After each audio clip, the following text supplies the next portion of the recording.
3 days akong hindi makadumi, bloated, pagod. Hi, I'm Grace. Nurse ako pero pakiramdam ko ako ang pasyente. Akala ko normal lang yun dahil sa stress at shifting.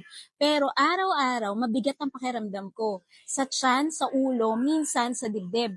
Lalo na kapag night shift, putol-putol ang tulog, less than 4 hours at pagising, masakit ang ulo, hilo, minsan nasusuka pa. But everything changed when I tried Amazing Pure Organic Barley. Consistent na akong dumudumi, minsan more than once a day pa. No more bloating, mas magaan sa katawan, kahit puyat ako, mas kaya ng katawan ko makabawi. Barley became my non-negotiable. Bago matulog, lagi akong may at least one sachet. Doon ko na-realize, hindi mo kailangan tiisin ng discomfort.